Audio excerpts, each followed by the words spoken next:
Man, what's up, everybody? Welcome back to another episode of EOS. It's 1090 Jake, man. I'm rocking with y'all, y'all rocking with me. For this video, I have a gruesome story coming out of Florida State Prison. This story, it definitely stands out because it's unlike anything that I've ever heard before.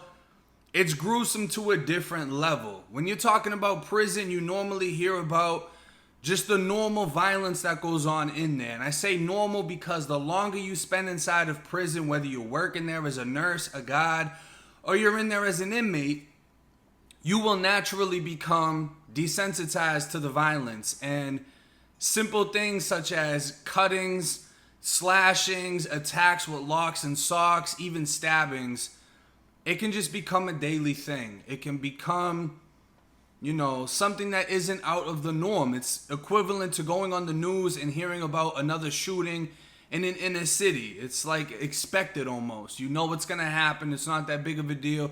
You just brush by it. But there's certain things when you watch the news that just stand out to you. Like, wait, what? What did they just say? And it captivates your attention based on the level of violence and viciousness involved in the case. An inmate at Columbia Correctional Institution's annex was able to strangle and mutilate his cellmate, gouge out his eyeballs, wrap his blood-soaked body in a sheet, and walk into the prison's chow hall wearing the dead inmate's ear strung around his neck before officers learned anything was amiss. Now imagine that. You're sitting in chow, you're eating your food, and somebody comes in with a 14-karat ear dangling off their neck. Damn! The murder happened Thursday morning, hours before an apparently unrelated gang melee erupted in another building on the compound located in Lake City, 50 miles west of Jacksonville. In that disturbance, two gangs, the Bloods and the Cutthroats, began stabbing each other with knives in a clash over smuggled contraband. Only one officer was in the control room, responsible for supervising scores of inmates at the time it happened in G-Dorm of the main building. Thursday's murder happened in the prison's annex, a building separate from the main where the armed battle took place later in the day. The annex and the main building are run as two distinct prisons, but they are part of the same compound with a total capacity of about 3,000 inmates. Columbia houses some of the most violent inmates in the state, prison officials said. A spokesman for the Department of Corrections identified the slain inmate as Larry Mock, 58. Mock was serving a life sentence for a murder he committed in Broward County in 1981, according to his prison record. When Mock was 20, he and a co-defendant hailed a cab, then crushed the driver's skull by bludgeoning him repeatedly with a heavy object. The fruits of their crime? $35 and a wedding ring. The department confirmed that Mock's next of kin had been notified. However, neither the Florida Department of Corrections nor the Florida Department of Law Enforcement, which is investigating the murder, will provide further detail or confirm the circumstances of the killing. They also would not provide the name of the attacker. Two of the prison sources said the cellmate became angry at Mock for pestering him. After strangling him, he cut off his ear and gouged out his eyes. He put the ear on a string around his neck, showing it off to several inmates before morning breakfast in the chow hall. He left the eyeballs in a cup and told other prisoners that he intended to either drink or eat them later. It's not clear why correctional officers failed to notice that one inmate was missing from the count before breakfast. The killer had recently been transferred to Columbia from Florida State Prison, FSP, where he had been on death row. Other inmates who have violent histories or are considered a threat to other inmates are housed separately from the rest of the population. A correctional officer who did not witness either incident but was close to those involved in the investigation said that officers on the compound are rattled by the explosion of violence that they have been struggling to control with limited resources and short staffing. A former inspector with the Florida prison system said that gangs are controlling many of the state's 50 prisons.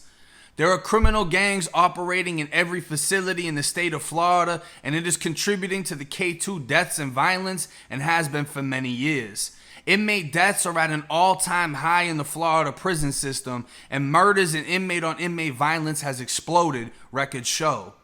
Now, a lot of y'all have asked me, can I get video surveillance from inside of the prisons of some of the violence, whether it's Breezy's incident where he was stabbed or other things like that. But as I've told y'all, I've asked people that have worked for the Florida Department of Corrections. The excuse is it can be a security threat. It can be used as a means of escape. They do not release these videos. They barely even make comments or tell people what happened, who killed them, anything like that. And in most cases, the victim's family have to call the prison and find out themselves. They're not being called and notified what actually happened to their relative. They have to call and say, hey, it's been 2 months, I haven't gotten a letter, what happened? Oh, the computer says he's deceased. What do you mean he's deceased? What happened to him? Oh, I don't have anything that I can tell you. You're going to have to contact Tallahassee. The Florida inmate who mutilated his cellmate, cutting off his ear and wearing it as a necklace, had a long history of mental illness and violence, including making death threats against the President of the United States in 2006. Until last year, Michael A. Hernandez Jr. was on Florida's death row for the 2004 murder of a 67-year-old woman who was beaten to death in a home invasion robbery in Milton, a town in Santa Rosa County. While awaiting trial for that murder, Hernandez, then 23, threatened to kill the president, George W. Bush, and his family, according to a federal indictment. A jury voted 11-1 to sentence Hernandez to death for the bludgeoning death of Ruth Everett, and he was sent to death row in 2007, serving time in Florida State Prison and Union Correctional Institution. But in May 2017, Hernandez's death sentence was vacated and he was resentenced to life in prison. More than 100 other death row inmates also saw their death sentence vacated. The reason was a U.S. Supreme Court ruling that Florida's death penalty process was unconstitutional because it did not require a unanimous vote of jurors. Hernandez was then transferred in July 2017 from Union CI's death row to Columbia Correctional Institution's Annex in North Florida.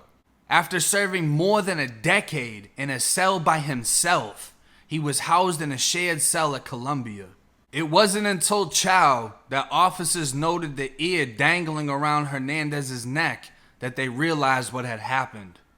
His court history details his violent childhood with parents who were heavy drug users and members of a motorcycle gang.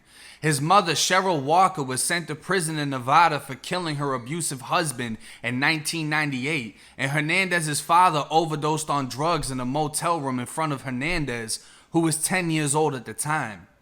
Several family members, including his mother, testified that Hernandez was beaten from the time he was in diapers and began taking drugs with his parents before he was a teenager. He was high on crack when he and a friend beat Everett during the robbery. A psychologist testified that Hernandez suffered from numerous emotional problems and that he likely suffered brain injuries from his numerous beatings at the hands of his parents, grandparents, and even foster parents.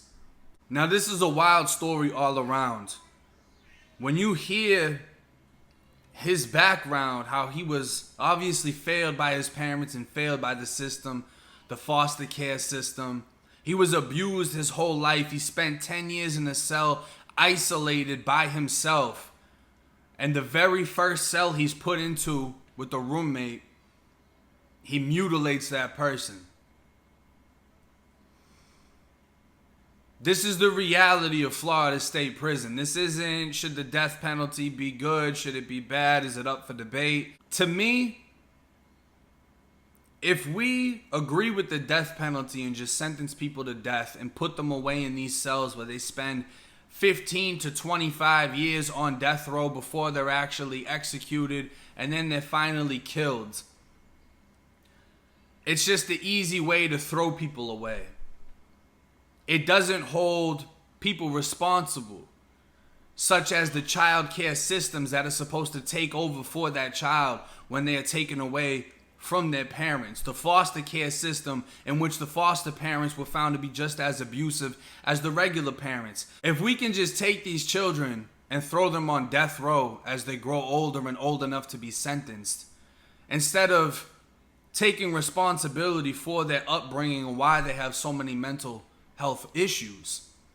If we can separate within the prisons the mental health patients versus the inmates, I believe that would have a huge effect on the violence within the prison system. I don't know if there's going to be stories that can top off this story and just show y'all there's no age limitation. There's no race segregation. There is nothing that can stop you from being put in a cell with somebody like Mr. Hernandez. And there is nothing that can stop him from killing you, mutilating you, and walking around with your body parts on his necklace and your eyes in his cup. The only thing you can do to avoid this is to avoid prison as a whole. Redirect your life so that this reality never becomes your reality. But hey, it's 1090J. I'm rocking with y'all like y'all rocking with me.